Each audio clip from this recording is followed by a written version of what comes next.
lie, but you drive a faster car.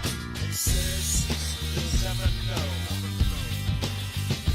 what it feels like to be going through the day while someone plays. Don't go slow. Killing me on the tracks has something to do with this hardcore wax. Feeling he might as well with honey, and that his punk rock is funny. All of a sudden something brought him close to me. He said, is it wrong to be floppy? So I told him, we're the 17 floors up raw on the bar. I'm looking in the mirror, seeing Maxwell smile. I think you've gone too far, but you drive a faster car. And he says, they'll never know what it feels like going through the day while someone plays. Don't go slow. I can't be on the tracks, has something to do with this hardcore wax. He can ride his way with me, and then this punk rock is money. Can I be on the tracks? That's something to do with this hardcore wax. He can ride his way with me, and then this punk rock is running.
one-track mind with a wicked heart and a one-track mind. I like the way you move, oh yeah. I like the things you do, oh yeah. You know you light my fuse, oh yeah. So bad and I approve, oh yeah. Do you wanna play? You know you always win the game. Do you wanna play? 'Cause you always win. With a wicked heart and a one-track mind. Win before we start. With a one-track mind. Tearing me apart. Gotta make her mine. Got a wicked heart and a one-track mind. One-track mind. One-track mind. One-track mind. One-track mind.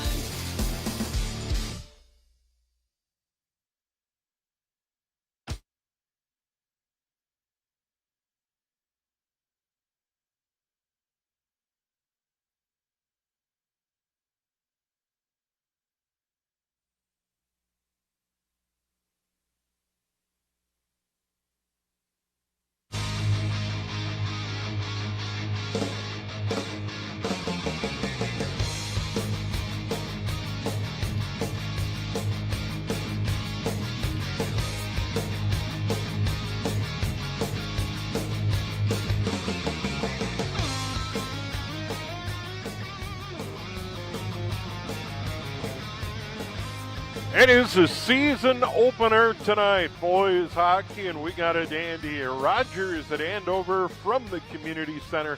Steve Thompson and Jim Childs and our great QCTV crew. And here's two teams that went to the state tournament a year ago, and they don't rebuild, they reload in these two towns. Yeah, they certainly do. And Rogers coming in, they're currently ranked 6th. They lost four top skaters and their top goalie last year, and they're still ranked number 6. Andover dealing with some injuries and some setbacks a little bit with trying to figure out who's goalie tonight. Yeah, and let's start with Rogers.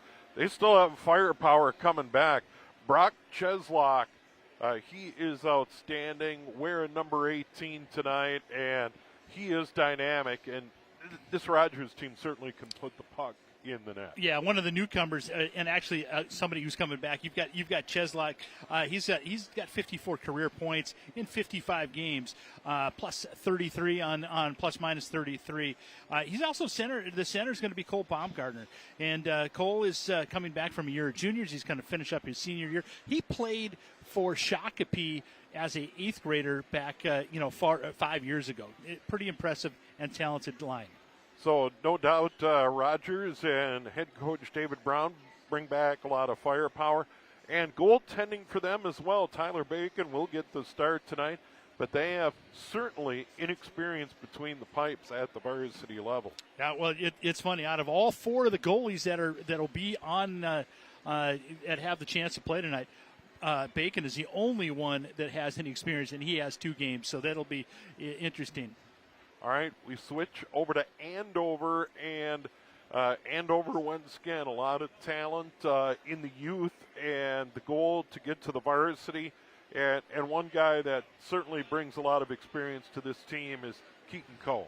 Yeah, Keaton Coe is somebody who he's a fiery guy. He kind of great defensively, skates hard, and then of course you've also got Chase Nadeau. And Chase right now, a defenseman who is has been fantastic.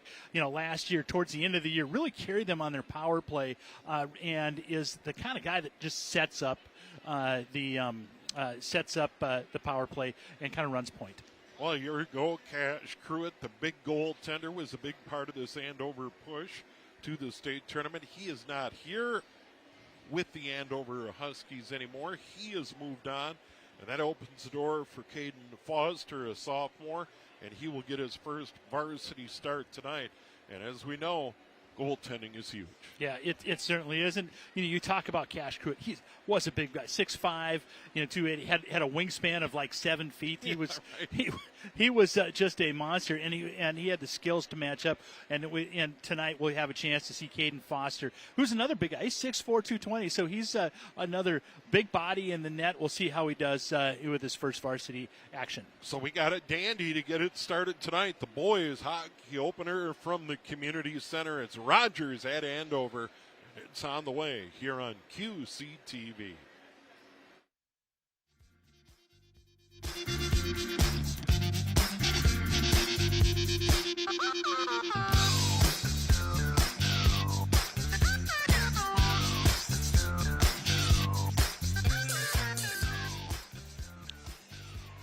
We're just about ready to go. The pregame festivities, the lineups, the anthem, and here we are. Rogers at Andover, a great one to start. These teams split during the regular season. As a matter of fact, they met early in the year. Rogers won here, but Andover won over there. Yeah, and they continue to build this rivalry. I mean, this is really kind of come out of, I don't want to say it come out of nowhere, but it's really become one of the top billings in the Northwest Suburban Conference now that Maple Grove's no longer part of it. They moved on. And here we go, Andover in white, Rogers in blue, and we'll go back to their own blue line. Hauser swings it across to his partner, Sinclair. They move it down the ice. First icing of the year in the books, 8 seconds in. Great call, Steve. You and I we called football recently. Haven't had any hockey, so hopefully we can stay up. But, yeah, you're right. It's the first ice. And we have the goaltender, Tyler Bacon, the senior. He's got a couple of games under his belt, but here he goes. And he'll start the year as the main man. It is Rickley, Langfeld, and Knox up front. Knox, just a sophomore, gets bumped off the puck. And Rogers is going to clear it out to center ice, trying to pick it up on the fly. Bumgarner loses the handle, dumped back into the Andover end. Grabbed there by Foster, and Andover swings it out of their end, and they move it forward. Here's Langfeld. Langfeld gave it up to Rickley. Back to Langfeld, in on net, covered by Bacon. We'll get a stop 29 seconds into the game. You mentioned Knox, Dylan Knox. Knox, a familiar legacy name here in Andover. Weston Knox, his brother, is playing, I believe, for Wisconsin right now. And so expecting some great things from Dylan. Larson, Coe, and Peterson up front now for head coach Mark Manny's 17th year at the helm here at Andover. And here's Jaden Kurtz getting it out of his own end, and they move it forward. This is Medine, swings it in behind the net. Andover clears it up the boards, held in at the point over there. This is Kurtz. Kurtz in front, bumped out of there by Andover. It squirts to center, and it is finally dumped in by the Huskies. They give chase around the near boards, and Rogers gets it back to center. Neither team has managed a shot on goal yet, Jim. Nope, not yet. And, just getting your feet on, you look and they're looking down at the puck rather than up. And that all changes as we go into tonight. The nerves start to get off after you have one or two shifts. Well, the fans got the memo. The arena is packed. It is packed. You're right. Great show. And the Rogers student section is a little loud tonight. And here's the third line for Andover. Miller centering Thackeray and Hendrickson, and the draw controlled by Rogers. Hochstader has it in the corner, swings it around the boards. This is Netzinger. Coaches, of course, rolling 3 lines early, as you might expect, as these players find their legs early in the year. Andover retreating into their own end. Luchin swings it up the boards, and now carrying it forward, Thackeray. And now it's dumped in. Andover will get chase. Getting there first. Hochstader behind his own net. Stolen away by the Huskies. Now it's Nickel up the boards and out to center into the Andover end. Huskies retreat. They have an advantage and swing it behind their own net. Good forecheck there by the Rogers Royals. In on that forecheck hard was Netzinger. And now Knox gives chase, but Rogers gets there first, and Hauser sends it to center. A little too far. They're going to wave off the ice, and I think everybody's grateful for that. Yeah, yes, absolutely. Players go down, held out at the point. Here's Hauser again. Flings it toward the net, and a save by Foster.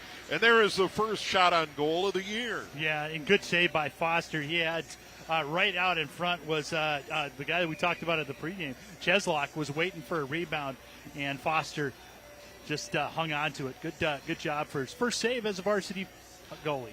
Bumgarner with Kotke to his left, Cheslock to his right, and they try to move it to center, and that is Andover. Here's Wrigley trying to center. That is picked off, dumped back out by Hauser. Knox at center ice, dumps it in behind the net, but Rogers controls as Andover had to get back on side. Good look, picked off, centered in front there. Well, that was a good look by Wrigley, but it was knocked away, and now the Rogers Royals will get over the red line and dump it in. They'll go for a change. That was Hauser, the captain. And now they hold the zone, center it all the way through. Came to the far point. That's blocked into the corner. Off a shot there by Jaden Kurtz at the point. Andover a bit pinned down in their own end. Rogers trying to hold the zone. This is Burmis along the near point. Goes along the half wall, down into the corner. Cheslock centered to the side of the net. That was Bumgarner. Bumgarner and Cheslock working together now into the point area. And that shot blocked down in front. And that was a good job by Zilmer to get his body in front of it. Then it comes to neutral ice. But a little zone time for the Royals, Jim. Yeah, and tell you what, the Huskies needed a change there. They had been out there for a long time. Good job by Foster. He looks like he's confident, moving well back and forth. Good lateral movement. He's not as big as Cruitt, but he is a big guy. Yeah. 6'4", no joke in that net. He stands tall. 2 shots on goal for the Rogers Royals. None yet for Andover in the game. As the Royals get it to center, it ping-pongs around. And Medine has it in over the line. Fans on the shot. And chip back to center ice by Andover. Peterson, he'll give chase. Goes into the corner hard, loses his balance. He almost went down. Kind of looked like me is stepping out of the car on the ice, kind of staggering around. Under 13 to go, period number 1, no score. In front of a huge crowd at the Andover Community Center. And why not? Great matchup to start the year for both teams. Yeah, it really doesn't get any better than this for the Northwest Suburban Conference. Just an outstanding, 2 really well-coached teams. Miller holding along the boards. Thackeray gets after it. He'll go into the corner. He'll come to a stop, spin out of there, go into the circle, go right back into the corner. It's Miller. Miller in front, and the shot. Henriksen, scramble, loose, in the slot. Goalie goes down, pops back up. Aiken stood his ground, centering pass by Andover, whacked into the corner. Huskies have it again. Now they get a little zone time here. Henriksen jumps into the far corner. Chase Henriksen doing a good job. Right back down there. It's Thackeray. Will after the puck, and now Rogers content to send it all the way down. Yeah, nice job by that third line. As Thackeray, the only one with any experience on that line, was able to kind of help coordinate and move some people around. Miller and Thackeray had a nice little pass play right out in the near side corner. Nice job by the Huskies. Shots on goal, 2 apiece, and now Rogers gains control in their own end, and they're going to work it out of the zone, or try anyway. Cheslock in the corner, Andover. That's Wrigley trying to center. And now batting it the other way is Sinclair. They get it out to center ice. Taken away there by the Andover Huskies and Langfeld. Langfeld working with Wrigley. And now Rogers gains control, and the Royals move it out to center ice. And dump it into the far corner, and a good job there by Nato to grab hold of it. And they get it out to center, and Rogers will regroup there. 6 minutes into the new year, still scoreless. Rogers dumps, they'll go for a change, and an opportunity for Knox to pick it up at center ice. He got sent rudely into the boards. Here's Langfeld. He chips it ahead, but it's stolen away there. And here comes Rogers the other way. 4-on-1. That may have drawn iron, or a pad save by Foster. Back out in front. That's knocked away by Andover, and they'll settle for an icing call. But good scoring opportunity for Rogers, but I think Foster got a piece of it. Yeah, he did, and it was great. You saw Cheslock come down there and got it pulled up, surveyed the ice, and dropped it right for Baumgartner. Baumgartner lit up. You see right there. And great save by Foster initially. Talk about baptism under fire. That's the way the Andover goalie is. This first period's going. Andover chips it the other way. Peterson in on the forecheck. Got moved out of the way neatly by Jake Burmis. Burmis carries it to the blue line and beyond. He'll hit the Andover line into the left circle, go into the corner, hold the puck there. He still has it. He went 200 feet plus and in on net from the point. And Foster grabs it, but that was quite a rush there by Jake Burmis. Yeah, the Burmis, the sophomore, takes it. And again, good job by the Huskies to just stay their ground. Nobody started to chase, and they stayed spaced the right way. This is a well-coached team. Both teams just seem like they defensively know what's going on. That's Rogers for Andover, Casey Rogers. He tries to come out from behind his own net, turns it over. Medine had it. Medine over on the half wall toward the net, skips to the left, but they weren't able to cash in. Rogers working it around, and now it's picked up by the Huskies. Player goes down, big collision there. That was Cole got decked. No penalties. 5-2, Rogers leading in the shot category. They hold the zone. They have it in behind the net. Bumgarner to the point. Now they'll dump it into the corner. Loose. There's a shot ripped wide. Coming loose in front was Bumgarner, or Balouse, excuse me. And now Rogers back the other way. They'll send it out to center ice. Here's Burmis. Burmis backhands it into the corner. Balouse gives chase. And out to the point, held in there by Rogers. They've had the better of it as of late. Spinning out at the point, Hauser, the captain. Player falls down far point. Opportunity for Andover. 2-on-2. Henriksen into the middle. That's knocked away. Miller couldn't get to it. And now Rogers right back the other way. Bumgarner with speed over the line. Wrist shot blocked away by Foster. That is their sixth shot on goal. Halfway through the period, in on net, deflected to the near corner. That hit a lot of bodies, Jim. It looked like it might have hit a high stick, too, if it went in. Bumgarner's shot from the near wall goes all the way through to the other side. Right back on a net. Foster made a save, and then it ricochets into the far corner. Andover pinned down once again a little bit. That comes to center. It'll skip by the near point, and that was Sinclair who couldn't knock it down, but Rogers right back at it. Cheslock sent it into the corner. He'll get it back. Centering pass picked off.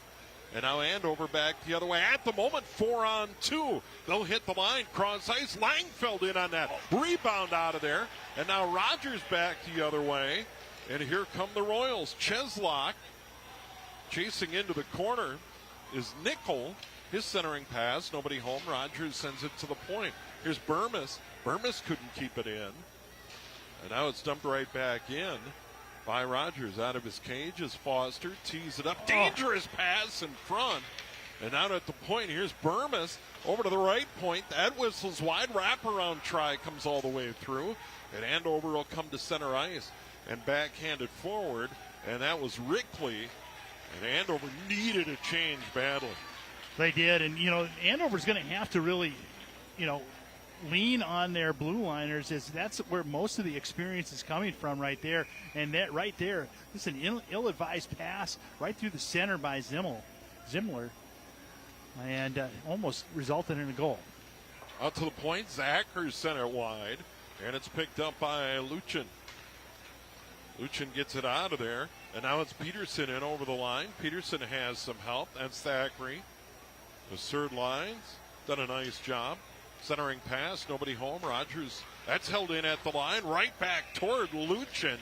And the save by Bacon. So a quick shot there, put it on net. 7-4, by the way, shots in favor of Rogers. Yeah, Luchin kind of almost talked him into that pass, to throwing that right where he's at. He kind of snuck in there. And good rip on to Bacon. Bacon hasn't been tested like Foster has, but still a quality shot. Andover wins a draw, backhand, hit a body in front. There's another shot toward the net. That was Dylan Larson. Now at the point, Rogers, high one at the net. Would have gone over the top. Bacon gloves it anyway.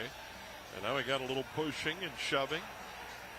Welcome to the Andover Community Center. Yes. Yeah, a little physicalness against Keaton Coe. Coe can get under players' skin pretty easily at times. Everybody needs an agitator. Yeah, he can be that way, but he's a hustler. I mean, he just grinds it out. One of my favorite players in Andover. Andover gains control in their own end, come out to neutral ice, and they'll dump it in and give chase. Foster will grab it, pounce on it, and we'll get to a stop. Yeah, Caden Foster's learning how quick it is compared to Bantham's high school is. He's finding out there's been some times he's gone behind the net and had to really hustle to get back out in front. 7-5 shots out to the point. Here it comes, Hauser. Hauser hit traffic. Lorenzen swings it all the way around. Third line out there. And he'll get it back. Hauser over the top of the net, comes all the way around. Held in on the near side, Sinclair. He'll dump it into the corner. Centering pass. One-timer goes just wide and up into the Andover bench near Mark Manny. What a great pass came out from Belus right on to Lutke. And good job by Foster, who was squared up right in front. Went off him and goes into the netting. Yeah, Lutke is centering Medine and Belus on that Rogers second line. They gain control, centering pass. It's loose. Andover will finally bat it out of there. And they'll send it across. Peterson couldn't flag it down. He'll go in behind the net. Peterson goes over to the far point. That one hit a stick, goes into the near corner. And right out to Zelmer. He couldn't hold it in. And now finally gaining control, Burmis. Burmis on the wall. Shot goes over everything up into the netting. He tried to go up high on Foster, and it's pretty hard to get it over a 6'4" guy. Yeah. I mean, yeah. Well, it's kind of like if I try to get it over you. I mean, it just doesn't happen very easily. And Burmis tried to go near side top corner, and not there. You can see that Rogers they're getting their legs a little quicker before Andover is. Andover behind the net. That centering pass hit an Andover's. That hit Langfeld, but he was able to gain control. They were moved at the other end. And here's Jake Burmis. Sophomore looks really good on the blue line. Turned it over there. Centering pass. Controlled, though, and sent away by Kurtz. Jaden Kurtz, a senior. And their blue line tandem, sophomore and senior. Out of his net, Foster tried to knock it down. Couldn't. Puck into the far corner. Rogers right back at it. That's Cheslock. Cheslock had quite a career so far. Now a senior. Another opportunity for Nickel. He's had a couple. Bouncing puck. It's all the way through. Giving chase in there was Langfeld. He couldn't get to it. And Rogers right back out to center ice. There's a battle along the boards, and finally Andover will grab. Henriksen teed it up. Good fight there. Boy, Lorenzen in on the forecheck for Rogers. That one goes all the way through from the side of the net.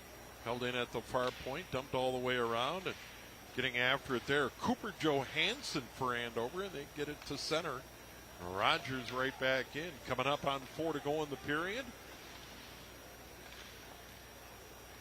Johansson, he's going to have to be one of those guys that can help develop some of the other younger players. He's had some great experience last year.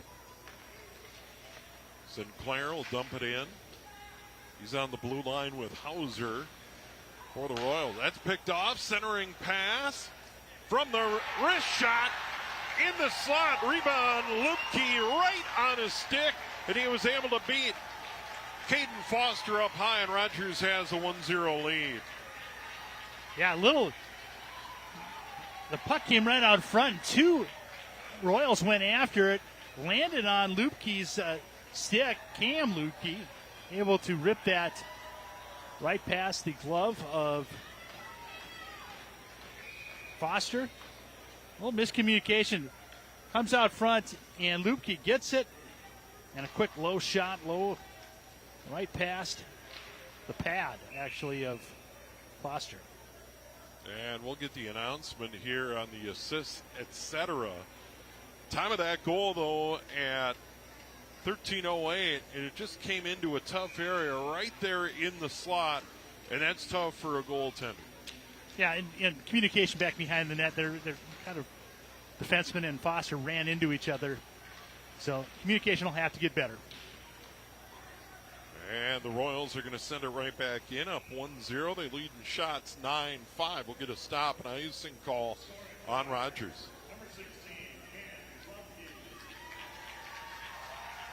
So the Huskies bring out Coe's line again. Offensive opportunity. And let's see. As Nadeau now from the point. Shot in, hits Coe, goes back down, and they're just directed right past Peterson. Andover gets it at their own line, and they'll send it back in. That was Nadeau in behind the net. Rogers swings it around to the near side, trying to pick up the puck there. Cheslock battling along the boards, and they finally get it out to center ice. Andover right back at it. Cole loses a handle, and now it's Cheslock, his wrister, up into the netting. So Foster saw it all the way and kicked it out of there. 3:05 to go in the period. Some kind of opportunistic spots for Rogers is some of these pucks, loose pucks, have just kind of landed right on the stick of Cheslock, and those are the guys that if you're Andover, you want it to bounce over their stick, and it is landing right there, having a chance to shoot. We got a penalty. First penalty of the season goes against Andover, and the time of the penalty comes at 16:55. Player to the box. Actually, coincidental minors at 16 at 13:55. That one in on net. Rebound kicked out of there by Bacon. Coincidental Myers. And we play 5-on-5. Out to the point. Nadeau. His shot. Deflected into the corner. Grabbed there by Langfeld. Langfeld fighting for. Good back check by Rogers. Over to the far point. That one toward the net by Luchin. Luchin gets it again, and then it skips over his stick and goes to center. Luchin will backhand it forward to Knox. Knox toward the net. Easy save for Bacon. 10-6 on shot. Rogers will break it out of there, and they'll come the other way. Kurtz moves it forward. There's a battle along in front of the Andover bench. Finally dumped in and picked up there by the Huskies, and that's Luchin. Good aggressive forecheck by Rogers here in this first period, Jim. They've kind of been all over it. Made it tough for Andover. Andover's kind of waiting for the game to come to them, that puck to come to them, rather than in that attack mode that Rogers is.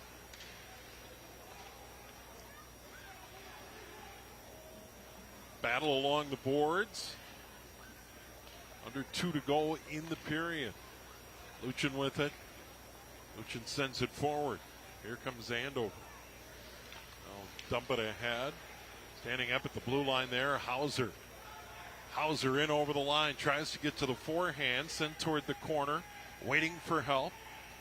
The Rogers captain out at the point, and a goal. Quick shot by Sinclair, his blue line partner, and it beat Foster. 2-0 Rogers.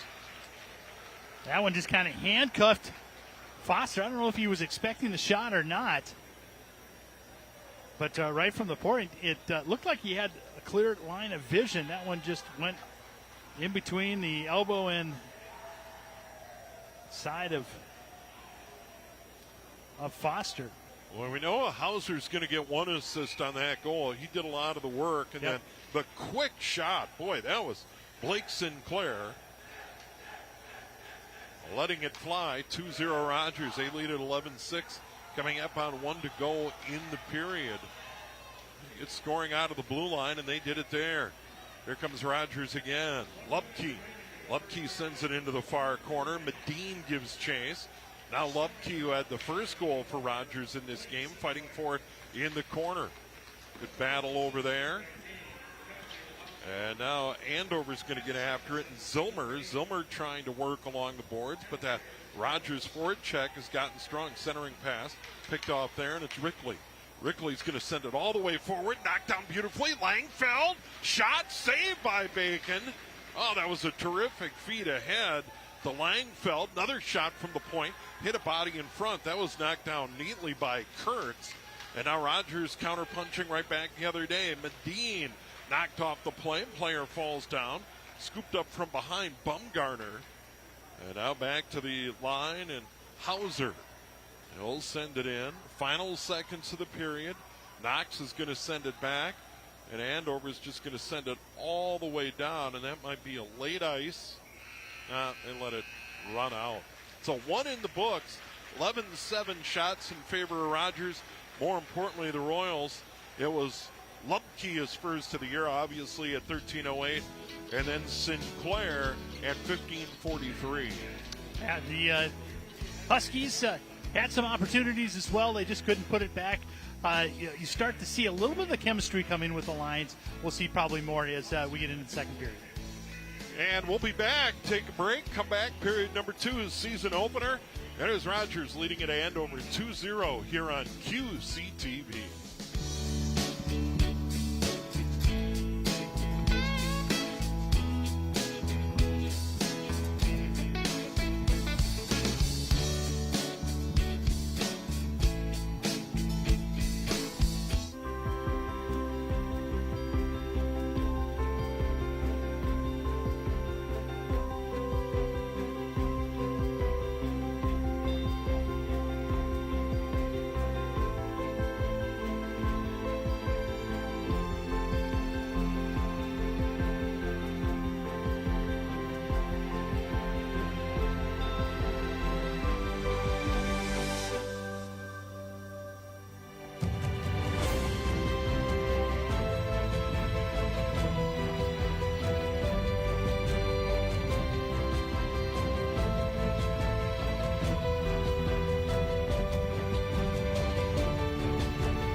If you love QCTV's programming and connecting with our communities, consider sponsoring one of our award-winning programs.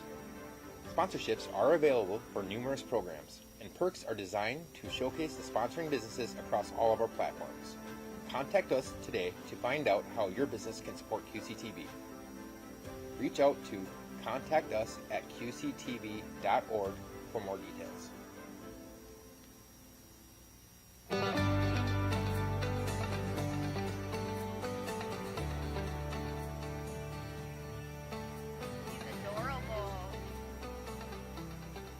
My name is Denise Klipsick, and I am the owner of the franchise here in Blaine, Andover, the Just Between Friends Kids Sale, and we are an event that's a community event where families in our community come in and they sell their items, and then they offer them to community members who need them at a great savings. So it's just a win-win. I always say we're families helping families, because it keeps going on and on and on. We have been in Blaine, Andover since 2009. I have not always been the owner, but it started out with two friends, and that's what we are, Just Between Friends, and we just keep growing families and families and families. So I became an owner with Just Between Friends just because I really did like what we do here. I am a special needs mom, and I really needed to find a way not only to help my kids and my growing family, but I wanted to help families like mine. New families, just starting out. We got a lot of baby bumps here today. And also just kids who are older, and they just need to stretch their budget just a little bit further. So I just love what I do. clothes are expensive, kids are expensive. And if we can save some parents some money that maybe they can maybe do something fun or maybe just say yes to something extra, it's always nice. So they can go to blamejbfsale.com, and on there are tickets for the events. The event is free to come and shop, but we just ask that you get tickets online. It helps us as staff. It helps us to know who's coming and when. I said a lot of the stuff will go back to other families too. So when the sale is over, our families can come pick up, or they can choose to donate it. And we have a lot of different charities that we try to work with in our area, so it's nice. So even though like you might see a Just Between Friends, like you guys go to Texas and have a Just Between Friends, the idea is the same. You know, we're families helping families, but we're a family also within our community.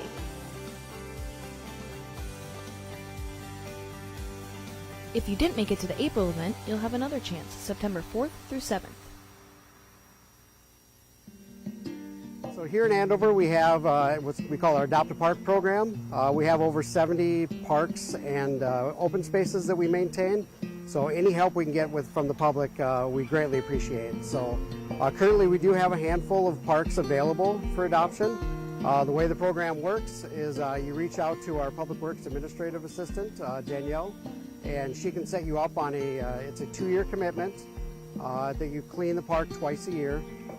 We supply the garbage bags and everything, and then we'll come pick them up after your event. And it's a 2-year commitment. And you get a sign at the park recognizing, whether it's your family, some local businesses do it as a way of just giving back to the community. So any help with the Adopt a Park program is always greatly appreciated in helping keep Andover parks clean. So we ask a minimum of twice a year, a spring and fall cleanup. You're welcome to do it as many times a year as possible. Obviously, the more often you do it, the less trash there is to pick up. So, but twice a year is the commitment that we ask for people when they sign the contract. So, with all the parks, a lot of them are neighborhoods, and a lot of families just kind of adopt them as like their own park. So, they're in their backyard. They help keep them clean, and it's always appreciated from our staff and myself and everyone here at the city. People enjoy it. People take ownership in it. Like I said, they start calling it their park. So people seem to enjoy the program, and we've really had great success with it. And currently, we have most of our parks are adopted, but we do have a handful. If anyone's interested, they can reach out to go to our City Andover website, into the Parks Department, and look for our Danielle Lensmeyer. She's the one who manages that program, and she can get you set up. Let's take a look. Hello and welcome back to QCTV's Community Calendar. Let's take a look at some of the events that are coming up in the area. If you are looking to get your steps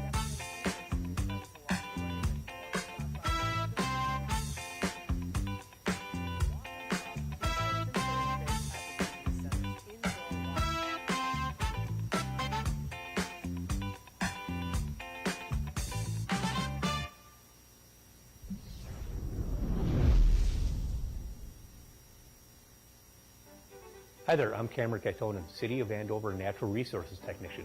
I'm here to talk about the Nature Preserve Commission, formerly known as the Open Space Advisory Commission, which is an advisory board to the City Council.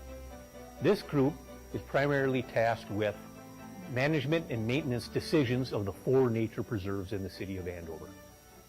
This group was originally formed in 2006 to help decide what properties to purchase after the approved $2 million bond referendum that same year. After that referendum went through, the group helped to decide on 4 preserves that were purchased. The group is also tasked with looking at potential funding options for potentially buying new land in the city. The group generally meets quarterly on the 2nd Wednesday of the month at around 6 p.m. So beginning in November, December, we will be looking for new members to the group. There will be information in the November, December edition of the city newsletter, which will outline the application process and instructions for if you are interested in applying. So if you are interested in the outdoors, interested in being a part of the community and working along with the city of Andover, and also would like to meet new people, this might be a great opportunity for you.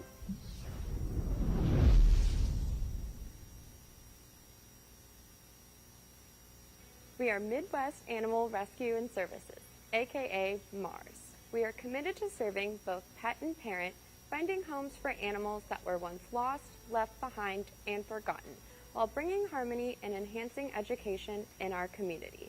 We started in 2006 and have a 98% adoption success rate.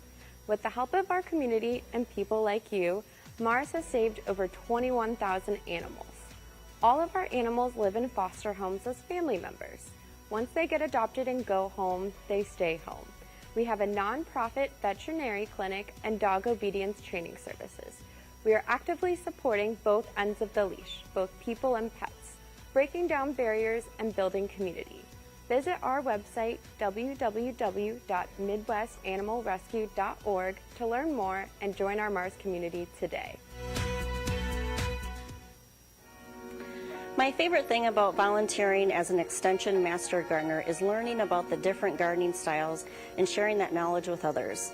I love meeting and learning from people who care about educating, inspiring others through gardening. Whether you are a new or seasoned gardener, there's always something new to learn. In 2023, our Anoka County program will celebrate 40 years of teaching and working with residents. They learn to grow healthy plants and foods, improve local ecosystems, and create outdoor living spaces for people. I am one of over 150 Master Gardener volunteers living in this area, so one of our strengths is being familiar with the challenges other local gardeners face. Every May, the Master Gardeners host a plant sale fundraiser and sell plants grown and thriving in this region. The money we raise supports our community project and activities throughout the rest of the year. I am excited to see what positive changes we can make this year and the ripple effect it can create. Please visit the AnokaMasterGardeners.org to learn about upcoming Master Gardener events and services and how you can become a volunteer. Hi there. My name is Greg Stumpf. I'm the president of the Andover Lions in Andover, Minnesota. Did you know the Andover Lions have been helping out in the community for more than 50 years? We're a non-profit organization that's been around since 1974, always looking for ways to make Andover a better place. We love working together with others. We're always looking for new members to join us. If you're 18 or older and have some time and fresh ideas, we'd love for you to volunteer with us. It's all about making a difference together. Our biggest fundraiser is the Andover Fun Fest, where we serve beer and bring the community together for a great time. Every dollar we raise goes right back to the community here in Andover. Come join the Andover Lions and help keep our community shining bright.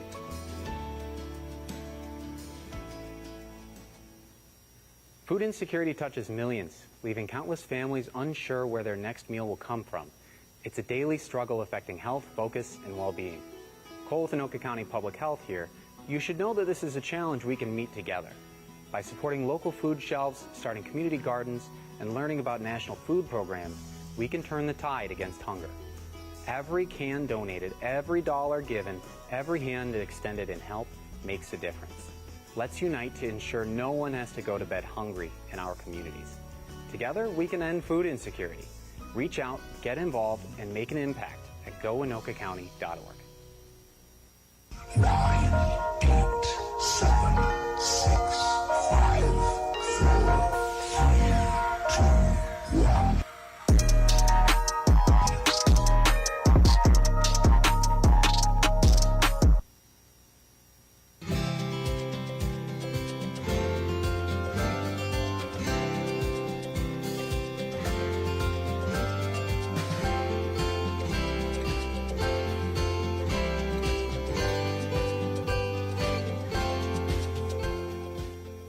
Hi, I'm Tom Goodrich, founder of Fishing for Life. Looking for a meaningful way to engage your employees? Our REI program offers corporations the chance to make a difference while fostering teamwork and connection. We're mobile, so we come to you and we bring everything you need. Together, your team will rebuild thousands of rods and reels, giving them a second life. These aren't just fishing rods, they're tools of hope, ready to be given to kids and veterans who need them most. Make your next corporate event truly impactful. Visit fishingforlife.org to schedule your team's volunteer experience today. Together, we can make a difference. One cast, one connection, one life at a time.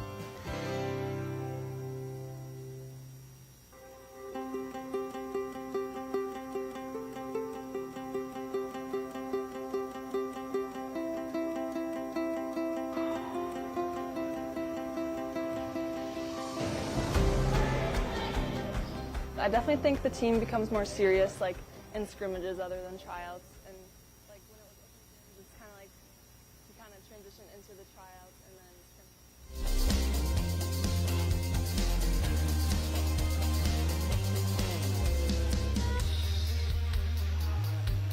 And we're back, Andover Community Center season opener boys hockey, and we got an Andy Rogers at Andover. They split the season series a year ago.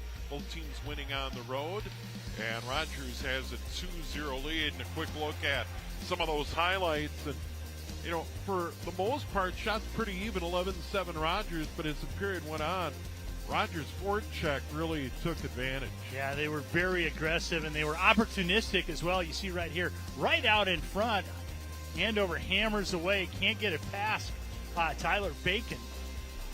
And with 13 minutes into the first period, the first goal comes out as it's Cam Lupke.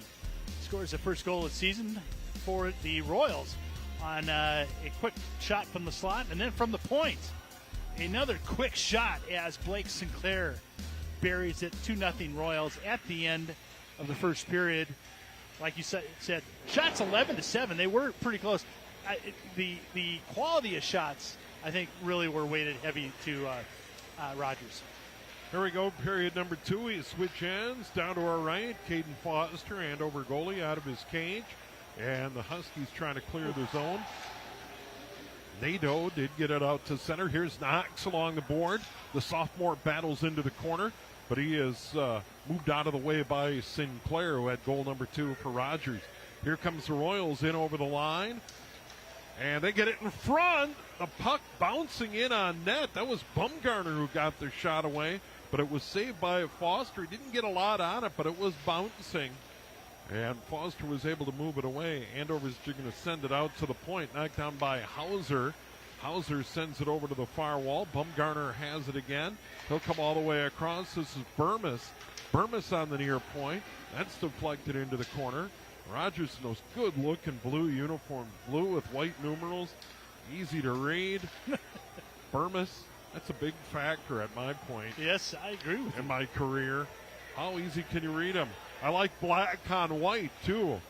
And going into the corner is Rickley. Rickley swings around the net, can't get to it, and it's gathered in by Rogers. They'll send it the other way. And Rogers backing his way in. Nice play by Medine. Waiting for help as the Royals were changing, and now Andover goes to the far wall, and moving it forward is across is Peterson, and out to center ice. Rogers dumps it right back in. They have 2-on-1 in there. Now it's Cole. Cole sends it the other way, can't get it out. This is Burmis walking in. Boy, they allow Burmis to come in from the point and get a shot away. Now it's Kurtz. Kurtz swings it all the way around, but they're offside. Goal number 1 to Lubke, and he gets the offside there. 2-0 Rogers. Yeah, Burmis, like you mentioned, he's had a couple of opportunities tonight. He just skated in. Nobody picked him up, and he ripped it right on to Caden Foster. Foster able to use that blocker and put it to the side. Go is centering Larson and Peterson for Andover. Goes back into the end. Here's Willard. Willard sends it out. Jacob Willard for Andover all the way down. They wave off the ice. Rogers gathers it in, and they'll come back the other way. Nichols sends it to center ice. Johansson dumps it in. Took a shot at center ice along the near boards. Johansson holds it in at the line. Sends it right back to the net. Bacon made the save. Right in the slot. That shot goes wide. Good opportunity for Andover there. Ace shot of the game, and now back the other way. Johansson in a fight with Nickel. Players go down, scramble all the way around. We had coincidental minors in the first, so each team one penalty for 2 minutes. But we continue to play 5-on-5. Andover swings it around. They'll get it out. This should be an ice, and it is. Yeah, Blado had his first real opportunity. It came right out in front of the crease, and he just could not get enough wood. He was tied up by the Royals defenseman. But good quality look for the Huskies. So top line out there for Andover, Langfeld, Rickley, and Knox. Out to the point, draw run by Rogers, skips into the near corner. And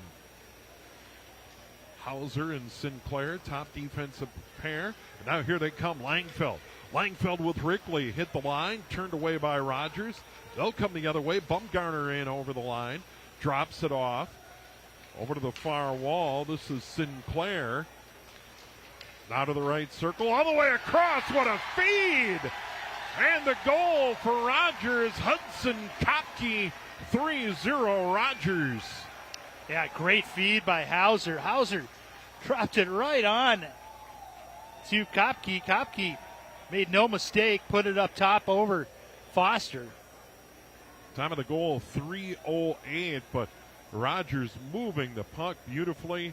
And Kopke, the senior, cashes in. He's on that top line with Bumgarner and Cheslock. And they move the puck beautifully, and I think Hauser's going to get another assist for sure from the near point down low. And right on the stick of Kopke, and nothing the goaltender Foster could do on that one. Yeah, it was a great shot, good awareness. And they're off and running. Zomer sends it across. And here comes the Andover Husky chase. Nadeau goes into the corner, and Rogers picks it up. They've been really steady in their own end, clearing it out to center ice. Here comes Rogers again. They stayed onside. Backhander saved by Foster. That was a good rush there by Balous. Now from the point, shot in on net. That was Jaden Kurtz. But the save by Foster. 15-8 shots. 3-0 Royals. Yeah, 4-1 so far this period for Rogers. They're starting to pepper Foster. And they've got, you can see they've got their puck movement within the offensive zone. Much stronger than it was in the first period.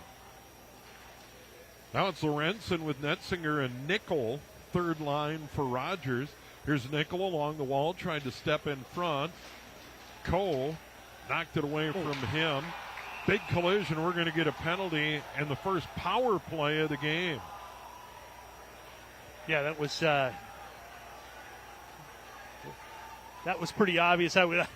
I started to look right at the official. He had his arm up before the hit was even done, but that was a charging penalty. It'll be 2 minutes for Netzinger. And just took a run right at Johansson. Time of the penalty, 3:59. Power play for Andover, and they need a goal. Nadeau at the point. That one deflected into the netting. Bacon just steered it up into that netting. Quick shot from the point. And that was going to go wide. And now it's Langfeld centering out there. Knox along the near wall. Rickley in the middle. Nadeau gets it back. He'll take the shot, hit a body, goes into the corner. Knox going after it. Nadeau holds it in. Backhands, Langfeld. Nadeau in the middle, over to the right circle. Shot. Deflected. And now it's picked up there by Rickley. Rickley behind the net, stolen away by Rogers. Langfeld gets it back. Nadeau from the point. Hit a body in front. Rogers able to clear. You see how important Nadeau is on that power play. He just has a great feel for where everyone is, and he's got an awesome, excellent shot. Rickley has it off the long feed from Luchin.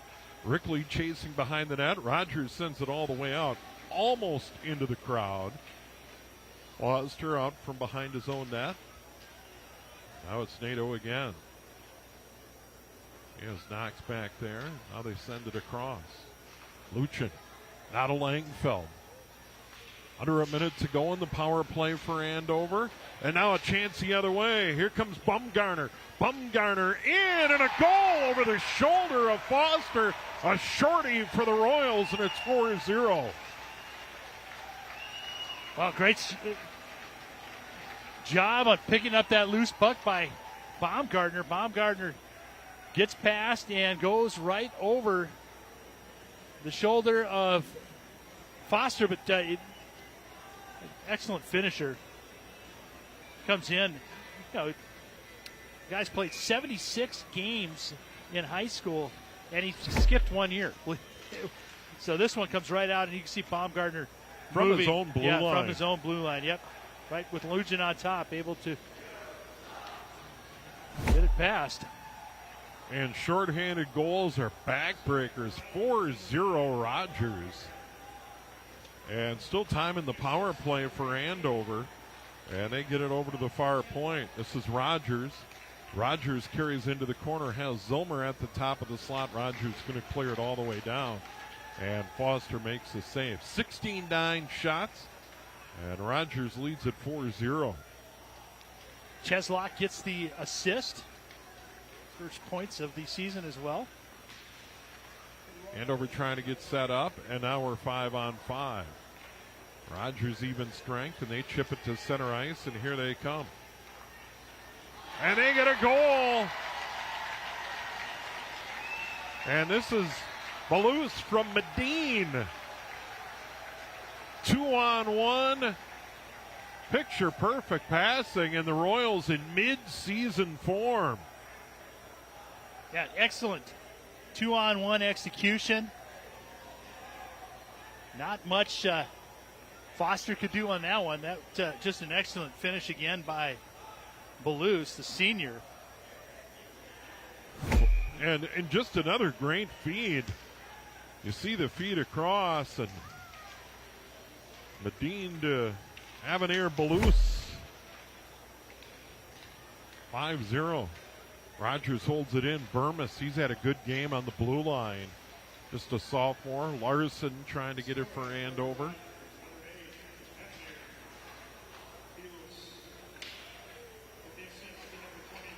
And now back to center ice. And this is Jake Burmis.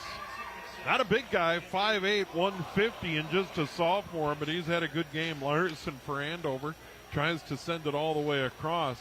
And now Andover for the rest of the game just trying to get some positivity going, down 2-0 after one. They've given up 3 here in the first 7 minutes of the period. Yeah, what I think everybody has to realize is Andover is a traditionally slow starting team in the beginning of the season. 0-9 last year and still made the state tournament. Here's Kurtz. Kurtz hit a body, and now it's knocked down. Here's Langfeld. Langfeld the other way. 1-on-2, gets a shot away. Pad saved by Bacon. Over to the far wall. And now counterpunching the other way is Kotke. Kotke has a goal in the game. And now Andover gets it out of there neatly, and they'll come to center. Here's Rickley. Rickley goes cross ice. That was Langfeld. Stolen away by Rogers, and another opportunity here. And in on the goaltender goes Cheslock. He'll center it all the way across. Player falls down, no penalty. Knox tries to go cross ice, got it again across, but Andover offside, delayed offside called there. Luchin couldn't get that skate on the blue line. He needed a couple more inches. NATO around. That's Luchin. Andover sends it out. That's going to be an icing call with just under 9 to go in period number 2, and it is all Rogers, 5-0. Our Rogers, boy, they are just attacking. Anytime they get in transition, they seem to be able to go on the offense in such quick order that the Huskies are having a tough time just being able to fill. Saw their head coach for Rogers, Dave Brown. He's had quite a successful run at Rogers. Boy, I guess they have built quite a program there. Beat Champlin Park in that thrilling section final. And that's dumped in by Rogers. There's Balouse, had the goal a moment ago. Andover pinned down in their end again. Now it comes out to center. Peterson loses his stick. We're going to get a penalty. Yeah, knocking the stick away. Balouse saying, what did I do? Interference. Or actually, it wasn't Balouse. It was Lubke. Scored the first goal of the game at 13:08. Sinclair at 15:43 of the first. Then Kotke, Bumgarner, and Balouse here in the second period of the game. And a power play for Andover. Needless to say, they need a goal. Yes, they do. Again, it's the first game. It's not how you start, it's how you finish. You can see right there yet. Luce just hacked it away from Peterson. Brody.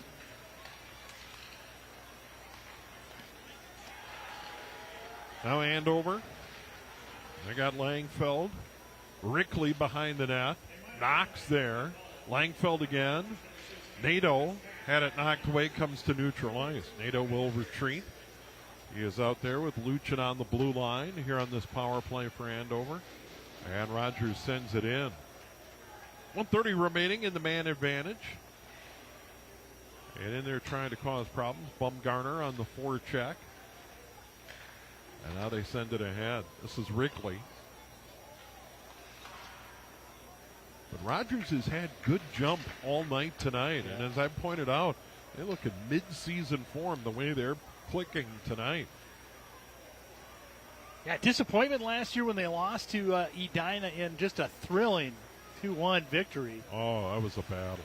And it really was. And I think there's a little purpose in what they want to do this year. Andover trying to get organized. Under a minute to go in the power play, and it squirts to center. Gets beyond the stick there of Nato. Nato into his own end. Giving chase Kotke for Rogers. Now it's Langfeld loses a handle. Now Knox. Knox hits the blue line. He's going to go into the corner. Get bumped off the play there by Zacher for Rogers. They've used the body well tonight. They've taken a couple of penalties. They send it out again. Under 30 to go in the power play. Andover trying to generate something here in this man advantage here, second of the period. Coe sends it across. Andover flips it into the air. Coe couldn't get to it in the corner, and Rogers right back out, but that was played with a high stick. Will get a stop. 8 seconds remaining in the man advantage. You know, with the changes in the sections, Steve, we want to talk. You have a chance to talk about some of the new sections. And Andover's in a new section. They're no longer in Section 7 anymore. Yeah, no more trips to Duluth. All expense paid trips to Duluth.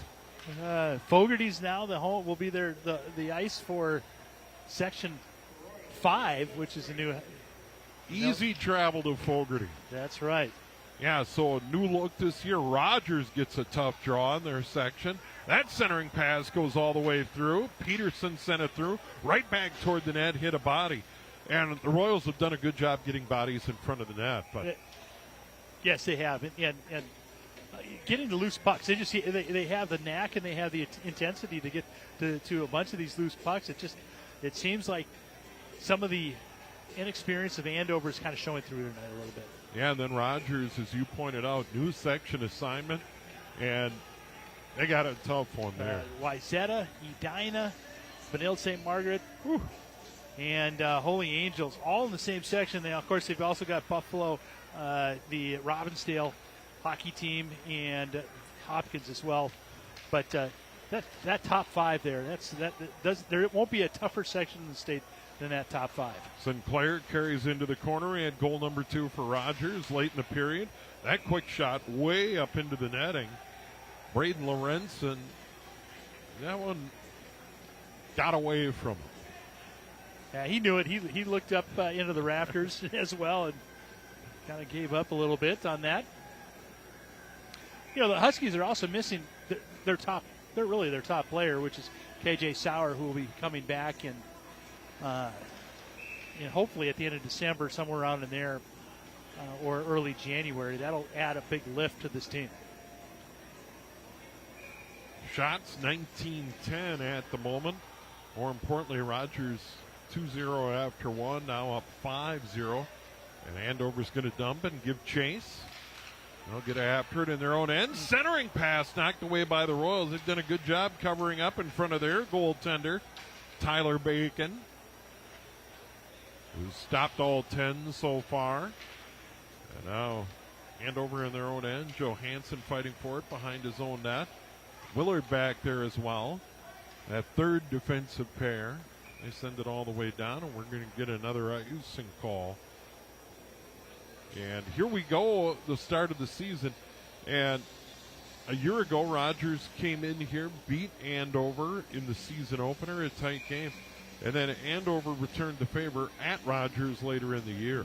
Yeah, and that was really a fantastic jump for them as they were moving, kind of trying to get some momentum going into sections. And they certainly gained that momentum and ultimately went to the state tournament in St. Paul. Rickley along the boards, waits for it, can't get to it. Andover just hasn't been able to generate a lot. Quick shot side of the net. And that was Bumgarner. And Foster made the save. And I would say on the 5 goals, I don't even know how many of those anybody stops. No, it was. They've got definitely tape-to-tape passing. They've been able to move through the zone fairly well, and you know they just are able to switch sides of the rink very easily. Rickley sends it across. Luchin, now he gives it up. Knox, right circle, sends it all the way through. Too far for Rickley, out to Nato. That one goes wide, and that's going to go all the way to center ice. Luchin's going to send it right back in. Andover's got to get on side. Bacon out of his own net to tee it up. And now Rogers with room to clear the zone. He'll send it to the blue line, a little bit beyond. Centering pass. Balous, who had goal number 5 for Rogers. Out of the near point, Kurtz into the slot. Burmis skates in, whistles wide. Boy, Burmis was able to walk right out in front again, 5-on-5. That's about I think that's the 3rd time we've seen that happen, and good for him. Take advantage of it. Burmis gets it back to the point. Kurtz lets it fly. Save there. Good save by Foster. Got away from him. Now it comes to center. Knox gives chase. He can't get to it. Langfeld can't slow him down. And now at center ice, Langfeld gets after it. Now he picks it up along the board. He's got speed in front and scores! First goal of the year for the Andover Huskies. And that was great work by Camden Langfeld. Well, Langfeld, Cam is really the offensive, ace for the Huskies. That time, that was a hustle goal. That was just pure hustle. Good forecheck, able to get it on his stick, cut right in front. He's got 2 defenders on him. And able to bury it. As you see, he comes right in here, goes to his forehand, and puts it right 5-hole. Bacon stretched out, and a good goal for the Huskies to get on the board.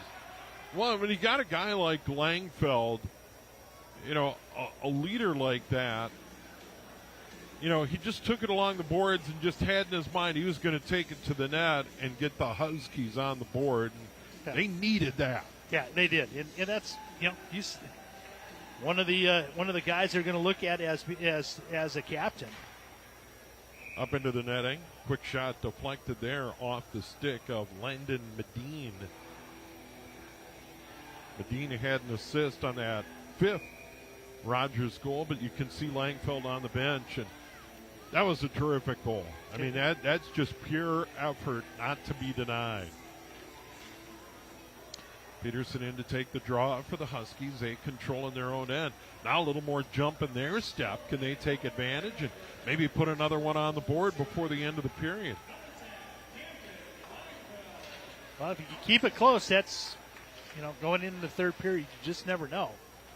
They sent it across, trying to pinch in Sinclair. They had goal number 2 for the Rogers Royals in this game. Ballou's backhands, trying to come out of his own end.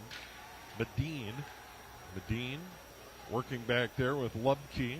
Lubke had the first goal of the season for Rogers. Penalty's going to come. This is going to be Andover, and Rogers going to go to the power play. Goalie comes off. That's Bacon to the bench. Big collision on the boards. Touched up there finally by Colin Zilmer for Andover. And now we'll see that Rogers power play for the first time tonight.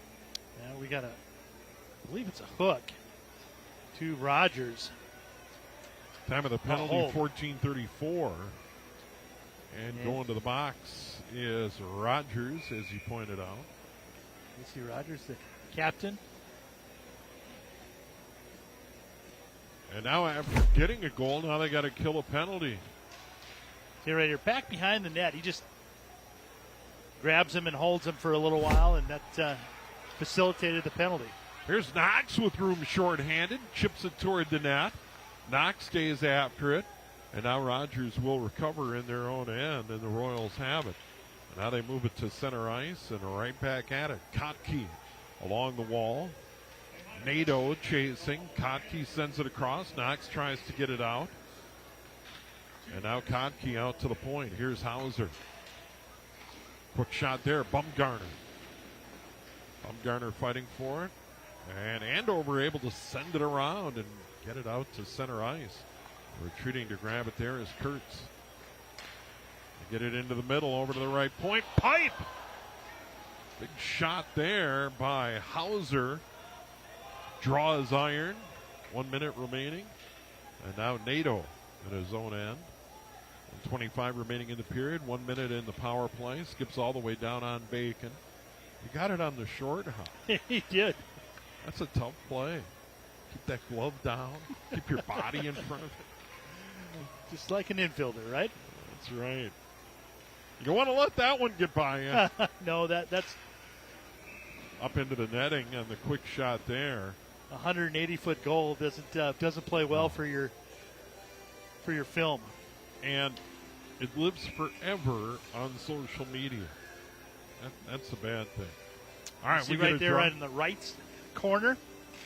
Down on the right corner is Mark Manny, Coach Mark Manny. Mentioned before, 17 years of success here. Yeah, what a program. Boys and girls hockey here in Andover. The community's got to be so proud. It is a complete community effort. 2 rinks, great facilities, great support. And to be honest, the coaching, both boys and girls, it has been best in class. It really has. Seconds remaining in the power play. That one toward the net, saved by Foster. 3 seconds remaining in the man advantage for Rogers. 29.5 to go in the period. Huskies doing a nice job being able to just kind of keep everything on the perimeter. Nothing out in front of Foster. Lupke's still out there with Blues on his right, Medina on his left. And Andover's going to send it out. They're going to wave off the ice. We are 5-on-5 again for the final seconds of period number 2. Rogers led it 2-0 after 1. Right now they're up by 4. And it's picked off there in the own end. That's Cooper Johansson. Gets it forward. Here's Langfeld. Langfeld's side of the net. Tough angle. Why not? Johansson pinching in. Or Willard, pinching in. Willard holds it in. Johansson at the horn, no. Wasn't able to get a shot. Pushing, shoving. There will be penalties. Yeah, that's... And I think they took umbrage with the fact that the shot came after the horn. I don't know about that. Yeah, Johansson wasn't doing that on purpose. He was just trying to rip it and get it in before the end of the period. But, yeah, it's there'll be penalties, and it should be instigation. There should be an additional 2 minute to Rogers. Yeah, I'm thinking Johansson and Lubke for sure. We'll keep it here for a moment. The guys aren't going to go into the box. We'll know for sure at the start of period number 3, but nevertheless, I might think they would even it up. But we'll see. Yeah. Yeah. So let's take a look at how the period ended here. This one, and he just shot it, and it was almost simultaneously with the horn. And then the wrestling match broke out at the hockey game. And Cam Lubke was not happy about that. So we will certainly sort it out when we start period number 3. Rogers leads at 5-1 after 2. Royals leading shots 22-12 here on QCTV.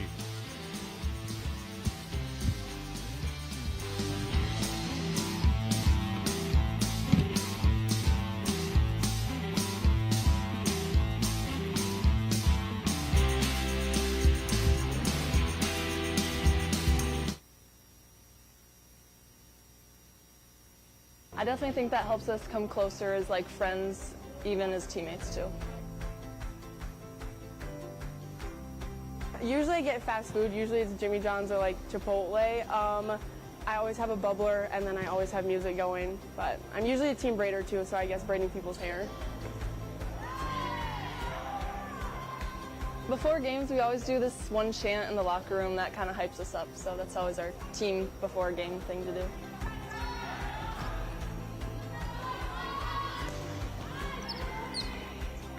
Centennial undoubtedly has been one of the top teams in the conference, you know, along with Anoka, probably Champlin and Rogers maybe.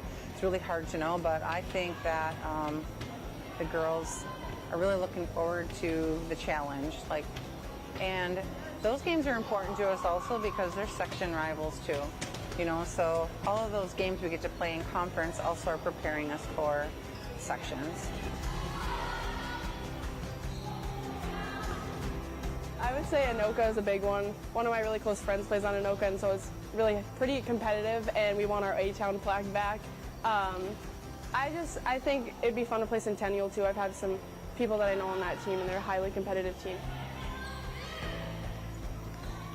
Definitely Anoka is always the good rivalry. I mean, we know some girls on the other team, so it's kind of fun to play them and just kind of see who wins this year and gets the A-Town.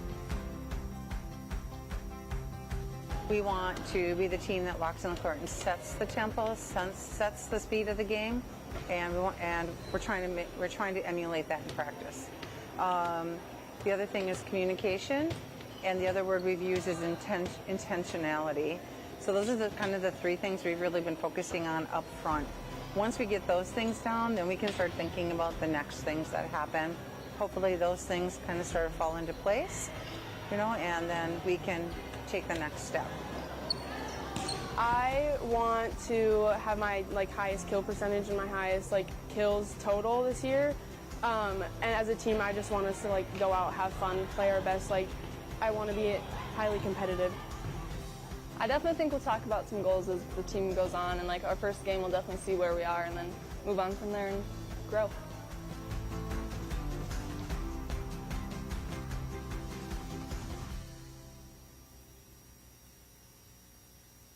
Well, today we're celebrating Round Barn Trading Company.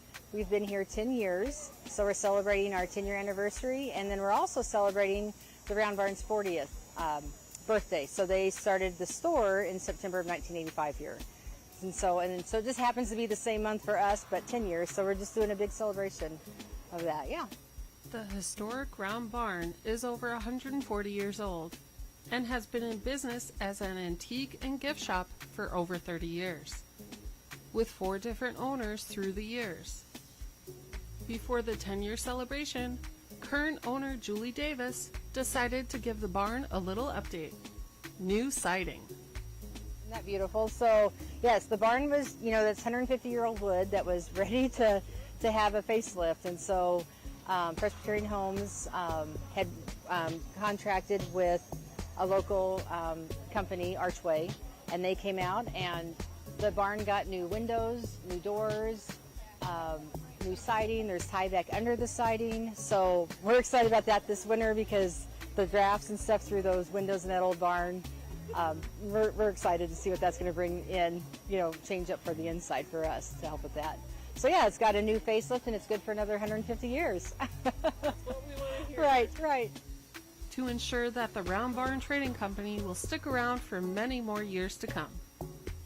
The 2-day celebration had vendors from the barn favorite picks. My name is Sarah, and I started Sarah Girl Soaps back in 2020. I make fun handcrafted soaps made from olive, coconut, castor, and palm oil, and I've been a vendor at the Round Barn since January this year. I'm here. I have all of my crocheted snugglers. They have unstuffed bodies, so they're easier for little kids to hold and play with, as well as some of my decor items that are in the barn. I am owner of So Cute Embroidery. I've been selling my items in the barn for about 8 years. These are my best selling things that I have with me today, and some new sweatshirts for the local teams. The barn is, if you can't find a gift in the barn for anyone, you're shopping at the wrong place. So great to shop local. They have great events here, great people that work here, and I'm just really glad to be a part of the Round Barn. We hear from a few of the vendors on why it's so important to keep shopping local. I just think that we try really hard to make a living off of our homemade goods, and it's more personal, it's local, and it just means something to us and probably the people that buy and get the gifts. I think just, being able to support somebody, being able to, have a business with their hobby that they love, but we take a lot of pride and joy and care in the ingredients that we do, the products and the quality that we have, and I feel like we care. We care about the customers that are shopping with us and want to provide a good quality product. The barn is really special because they not only have their small business, but they have all of these other small businesses in their store where you can come and shop 7 days a week. When being one person doing this by myself, I can't have that luxury of being able to sell my products 7 days a week. I just want to tell my community, thank you for giving me this opportunity and continuing to support the barn and let us be that we've been here 10 years, because we absolutely love just being a part of the community and meeting the customers and the barn girls and the community and watching them interact with the artisans. It's just thank you for that opportunity and letting us continue the tradition. Yeah.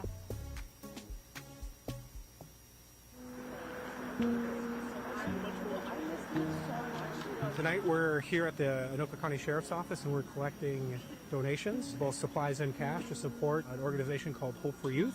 It's an organization we've partnered with for many years to help bring an end to housing insecurity for youth here in the Metro. Hope for Youth is a nonprofit, and we have been around for only 12, 13 years, but we are here committed to ending youth homelessness. We do that by providing pathways that truly end their experience of being on the streets. This is our 9th year that we are working with the community to raise funds and receive donations. It's a chilly night for us. We do it every November because we want the community to be thinking about what would it be like if I was out in the cold. I would imagine a lot of the folks who are watching QCTV right now are probably doing so on their couch, in their warm living room, or in their stable housing and home. And when we see youth that are struggling, one of the things we see is they don't have a base. And I can't imagine trying to build a life or build a future without having that security of a warm, safe place to live. Kids that don't feel safe, they struggle. And that's why we're here, trying to intervene on the front end so that they're not struggling. Thank you so much. We appreciate it. This year, we've expanded to 3 locations. We're here at the Anoka County Sheriff's Office. We also are taking donations at our Hope for Youth Center right in Anoka, right off of 4th Street. As well as the Blaine Police Department is rallying. They're out in the cold tonight at the Tom Ryan Park.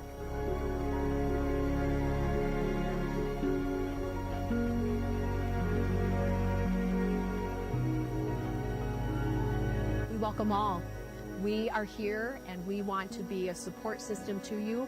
We have no judgment. You don't need an appointment to come to our facility in Anoka. We also have a transitional housing facility, Hope Place, by which those that are ready for independent living, we're ready to open those doors for you as well. We used to use a fancy trailer, but now it's a kitchen. Oh my gosh, where do you stop? Right?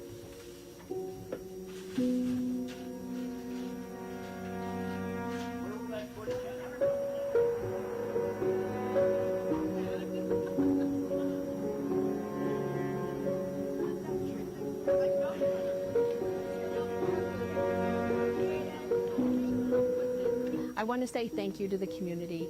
We would not be able to do what we do. The lives wouldn't be changed if our community partners, our community friends didn't come beside us. So thank you.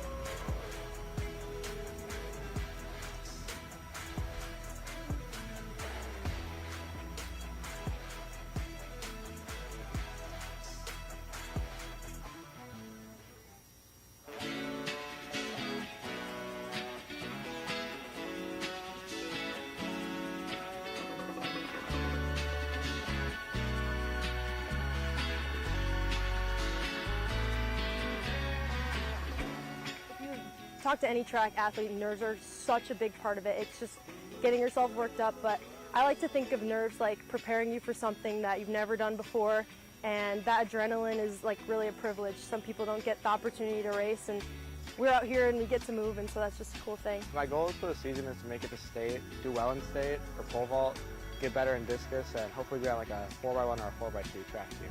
It's definitely a team sport. Talking about relays, you have to make sure your teammates are in the right spot, and you have to have the right team chemistry in order to pass the baton in between everybody. You also want to help your teammates while you're running, uplift them before the race, and after the race, you know, be with them and congratulate them after. I joined to get better and faster for soccer, which it was my main sport. But I either want to run in college or play soccer in college. I'm not sure yet. Track and field helps me in football and basketball by helping me pace myself and learning the correct running form. I think my goals mostly are just to kind of have fun with all my friends. Like, I'm a senior, it's my last year. Like, it was a lot of fun last year when I was a junior with those seniors, and then now that I'm the senior, kind of like making a relationship with the underclassmen, like hanging out with my friends, just kind of enjoying my last couple months here. My name is Ellie Fields. Cameron McGully. Sam Audet. Isaac Junior. Peyton McKnight. Ava, I'm a junior at Andover High School. I've been running track for 4 years. For 4 years. For 4 years. Since elementary school. Elementary school. And this is my 3rd year running track.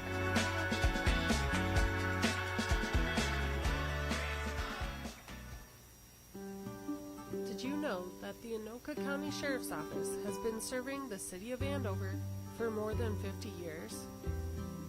For over 5 decades, they have been dedicated to protecting and serving the community. I'm happy to join you all tonight as we mark our annual Meet the Deputy Night, and this is our 51st year of serving the city of Andover as your contracted police service, and we are proud of our record of service in the city of Andover, and we believe that that relationship over the last 50 plus years has brought highly trained and highly dedicated police officers into your community to protect and serve your citizens. And I will just say that we as a sheriff's office are very thankful for our relationship with the city of Andover, and we look forward to many years of service to come. Recently, we had the opportunity to meet some of the deputies who work tirelessly to keep Andover safe on the streets, in your neighborhoods, and in the community. Their commitment to safety, service, and the community is at the heart of everything they do. Well, that rounds out the crew that works in Andover. You might ask, where do all these uniformed deputies work? The answer is we've got 6 deputies that work per day.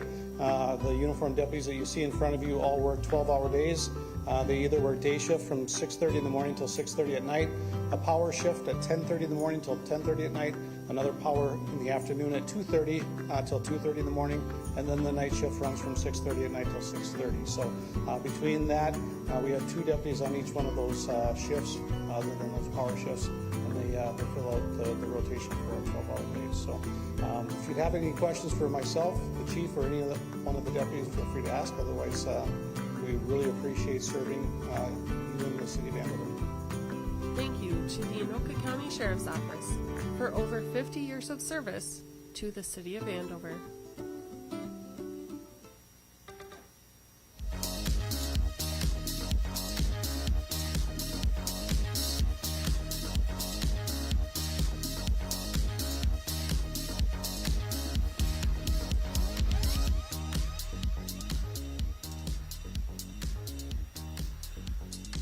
We are back, Andover Community Center, and it's a season opener. Boys hockey tonight, and Rogers leading Andover 5-1 after 2 periods of play. Rogers was up 2-0 after 1. We go to period number 2, and Rogers allowed a jump. They were all over Andover early in that period. Yeah, sure. And transition. You know, their transition game right now is what's really beating Andover. They're able to go on offense and create odd man rushes, and really that's what we saw a lot in the second period. Yeah, and you know they've been physical on both ends as well. Now they've put Andover in a couple of power plays, but they've really been good on the forecheck and back check as well. You're absolutely right. Let's take a look at the goals and the recap from the second period. And Steve, right from the jump, it was really all Rogers.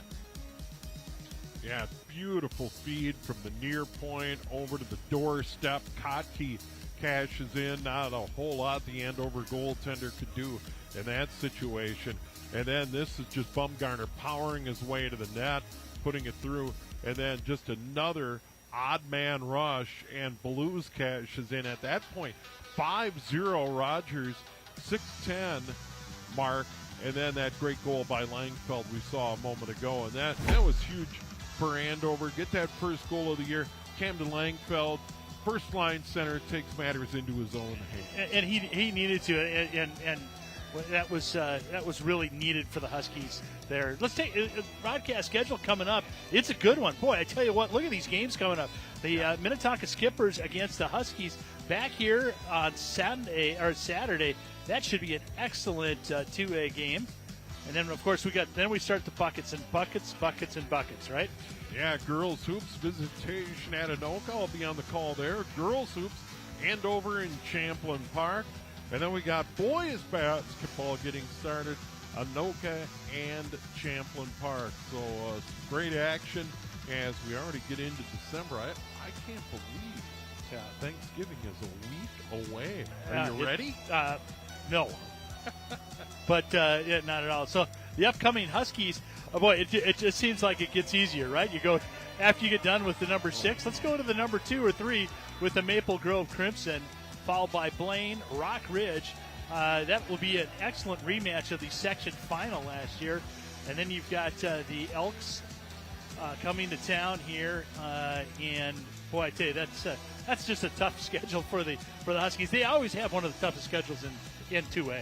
Well, and that's what these programs, boys and girls, do. The coaches want to line up good opponents, and same deal here for Rogers. There's to the point now where they want to play outside of conference. Good teams. They got St. Michael, Albertville, neighbors and rivals. Then White Bear Lake, perennial power, East Metro. Then you got Minnetonka and Rosemount.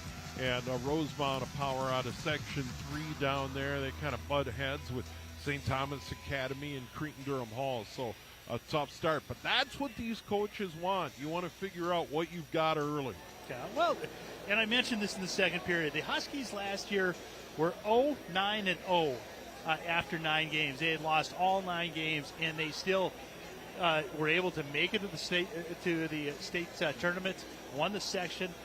You know, it's not how you start, it's how you finish. And I think the Huskies, we're seeing some of the Huskies, especially the guys that haven't had any experience, grow tonight. And as predicted, Cooper Johansson in the box for the Andover Huskies. And going to the box, Cam Lupke.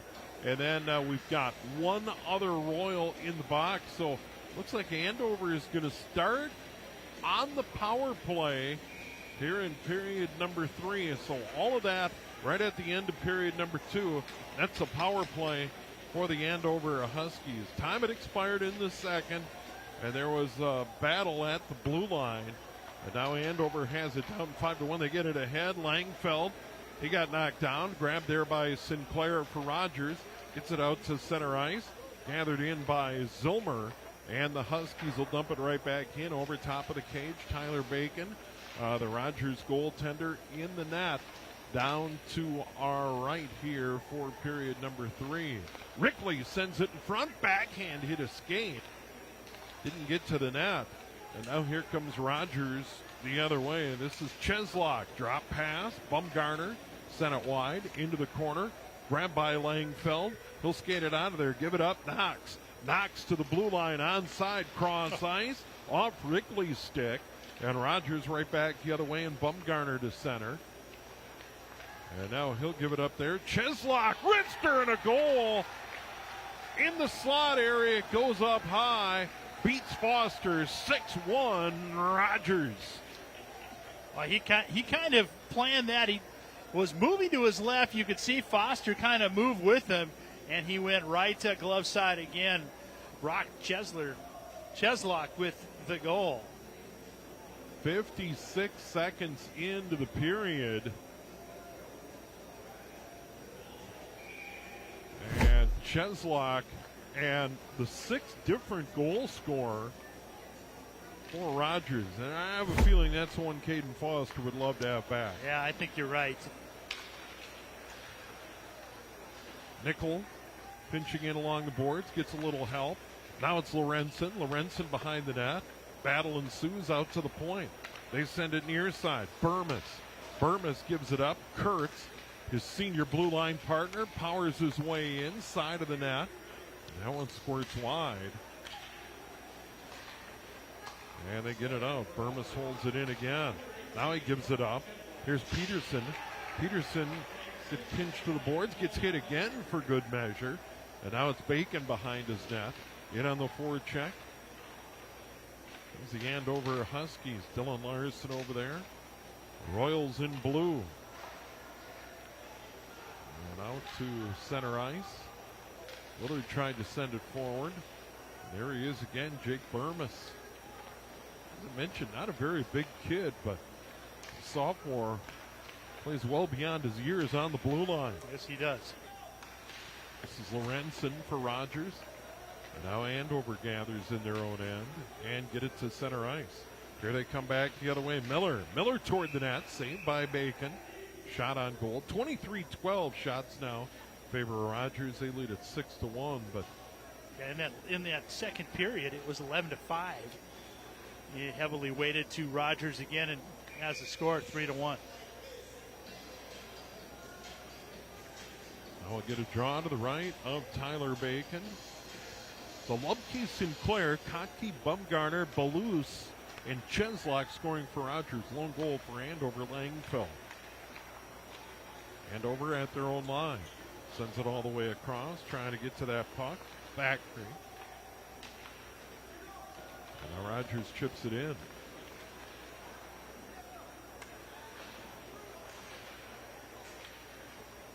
Rogers holding the zone. Aggressive forecheck all night tonight. Medine was over there. Medine, Lubke, and Balous out there right now. They've certainly done their share of damage. Side of the net, and a goal! Sneaks it in near post. That's Balous, number 2 on the night.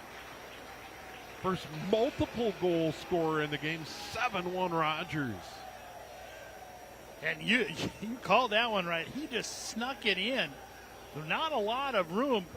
It looks like it went in between, like, the pad and the blocker.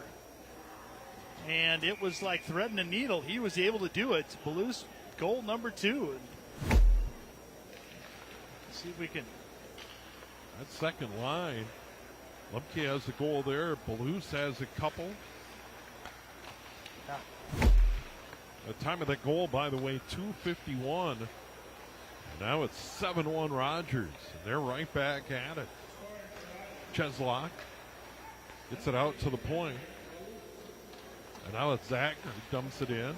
Nice centering pass. Big save by Foster. Nifty pass. Comes all the way across. Langfeld loses a handle. And Rogers swings it all the way around. They clear it out. Here's Cheslock. Cheslock into the middle. Drop pass into the right circle. And Bumgarner. They work so well together. Helping out over there on the wall is Zacher. Zacher trying to hold the zone. It does squirt out of there. Rogers delayed offside. This gives it time for Casey Rogers and Andover to get it out of there and down. 25-13 shot, 7-1 Rogers. Steve, we've got a viewer even out in Moorhead, and they're checking out the game tonight. Riley, thanks for checking it out. Wherever you are. Yes, he's on Xfinity Cable, QCTV.org, or YouTube.com/QCTV. That is pretty cool. And a big thanks to our crew tonight. Great job. Everybody in the truck, everybody here in the rink. It is a big production. That one whistles wide by Rogers. Andover trying to just generate something here. They had the Langfeld goal to close out period number 2, but they've not generated a lot of chances here in the third. More heat here by Kurtz as he holds it in at the point. Burmis steps off the wall. His shot deflected away. I've been impressed by Jake Burmis. Yeah, he's sneaky good.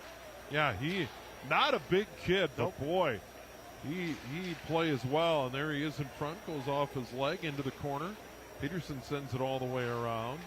Brody Peterson for Andover. Andover trying to get some jump back. That toward the net, deflected into the corner.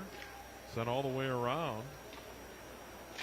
And Blues, a couple of goals in the game. Now in his own end, this is Miller. Out of the near boards. Johansson back into the middle. Nato. He loses it. Held in at the line. Toward the net and a quick save. Bacon grabbed it, covered up, dropped his head. Yeah, nice shot by Hendrickson.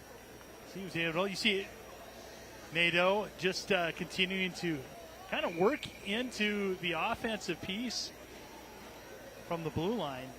He's such a he just draws attention, has great vision on the ice, excellent hands. He's just a phenomenal hockey player. Koppel, Dorstead, Plato out there for Andover. That fourth line for Mark Manny, head coach. And it comes out to center ice.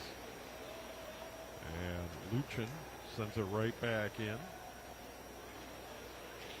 That goes off the body there of Plato. Plato in fighting for it. I like to see these fourth line guys out there with some jump in their step and battle and trying to get a little more ice time. Right back the other way with some speed. Comes Rogers. Oh, yeah. Now they're going to dump it right back into the corner. That was Medine. Well, and you're a fourth line guy, you just don't get that many opportunities, so you've got to take advantage of it when it happens. And over at their own blue line to center and then dumped right back in. Hochstader sent it back in and now trying to skate out of there, Luchin. Luchin sends it up, doesn't have any help as Andover's changing behind him.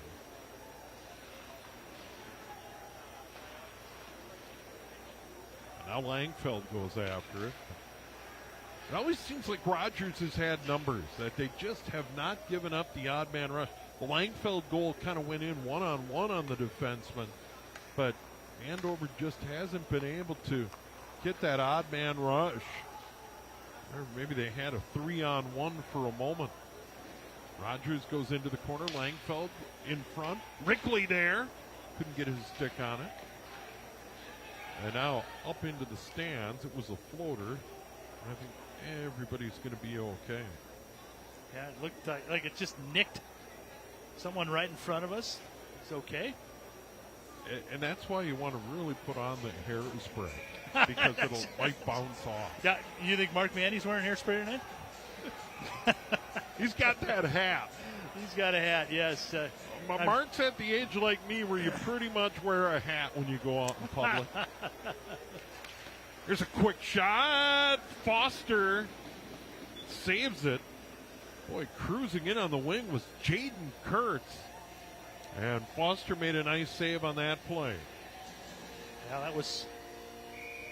the one thing I'm impressed with is just the speed of Rogers. They just seem to be just really outskating the Huskies. That does not happen. I mean, that's uncommon. A lot of jump. That one chipped out to center. Burmis does a nice job knocking it down. Now Burmis steps around the defender, walks in. Another shot. He's done that a handful of times tonight. He is not afraid to jump into the play from the blue line. Got a good shot away. And now Burmis gives it up neatly. And dumped in.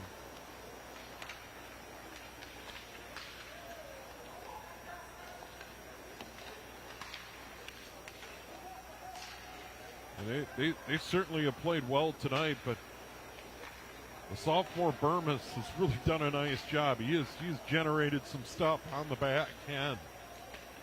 And he is certainly going to score some goals on that Royals blue line this year. He gives it up on the wing. Sinclair. They pair him up with Jaden Kurtz. And that certainly has clicked. Absolutely. Now it's picked up by Miller. Miller gets a shot, glove save Bacon. And we're in running time. 6-goal advantage, 7-1. They're at the Andover Community Center, and a great crowd for the opener tonight. It didn't go the Huskies' way tonight, but there's a lot of season, and we'll have a lot of Andover hockey this year on QCTV. You are right. Boys and girls. You see Champlin Park, Anoka, of course. Boys and girls hoops. A lot of wrestling. I know, Jim, you're going to be on the call on some wrestling this winter's season. Can't wait. It's we've got a great. Honestly, the wrestling lineup is outstanding, and to be honest, the hockey lineup is fantastic as well. Yeah, a lot of great games on the schedule this year, and certainly boys and girls hoops. It'll be interesting to see our teams, Anoka, Andover, Champlin Park, how it plays out this winter, and what teams are able to get on a run. We'll bring it all to you. Andover girls, I had a chance to have another solid season. Good size coming back and good perimeter shooting. Boy, Rogers end-to-end has played a solid game tonight. That is for sure. They have made it very difficult. Dorstead going to dump in. Koppel's out there. Blado getting another shift, that fourth line. And now Rogers gets it to center ice. Gathered in there by Rogers. Rogers in his own end goes D to D. And they send it all the way across.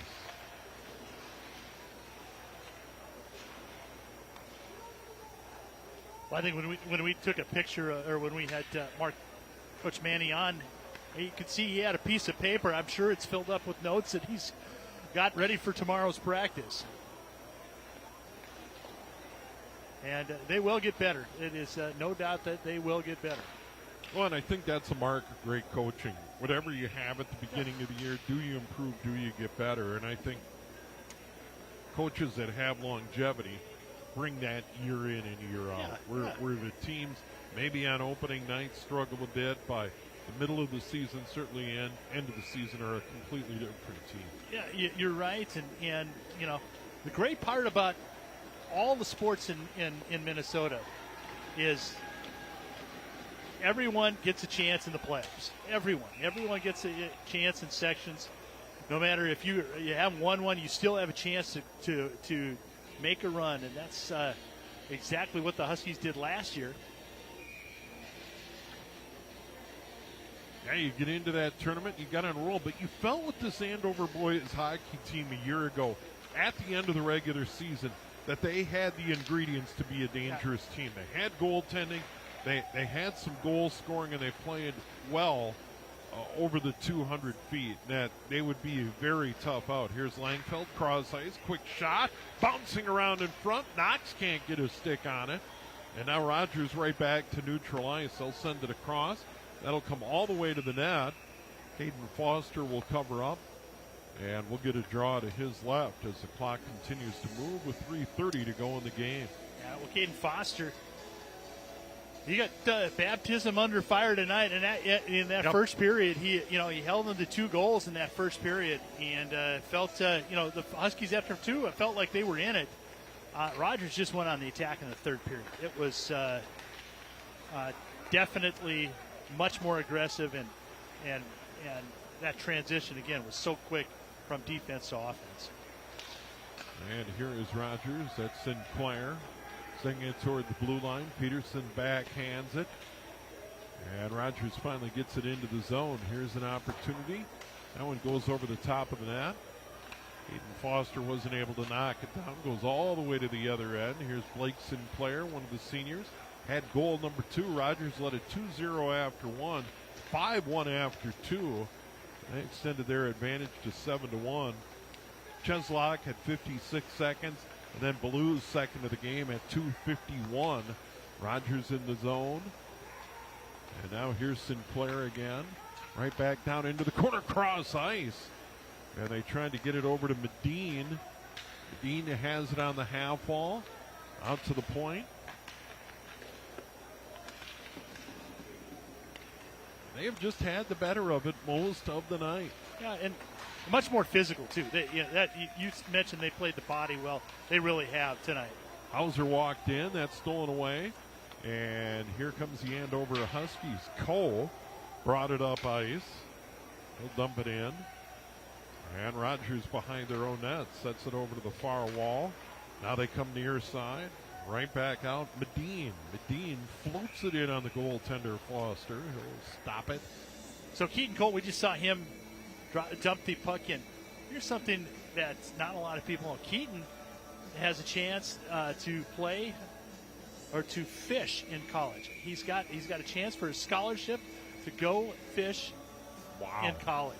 Didn't even know it was a sport. He's got a chance to be a baseball, get a scholarship for baseball as well. But fishing is the direction he's going. That is pretty cool.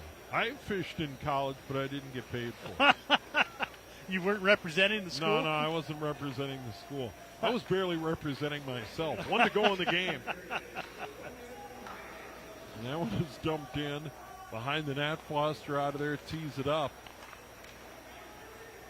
And we're going to wind down this season opener here at the Andover Community Center. Goes into the corner, centering pass all the way through. Rogers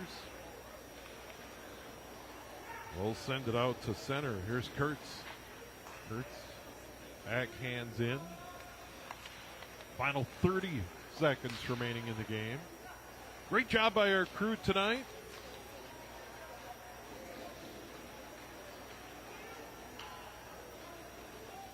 I agree 100% with that. They are in mid-season form. They always toward are. the net. Bacon flagged it down. And I don't think they're going to drop the puck one more time. And the clock is going to wind down. And that is going to do it as Rogers comes in and skates to a 7-1 victory over the Andover Huskies tonight. Yeah, they're good. They came in ranked at 6th. They in the States, and that definitely looks like that's where they need to be. I mean, they might even be better than that. That is an impressive squad over there.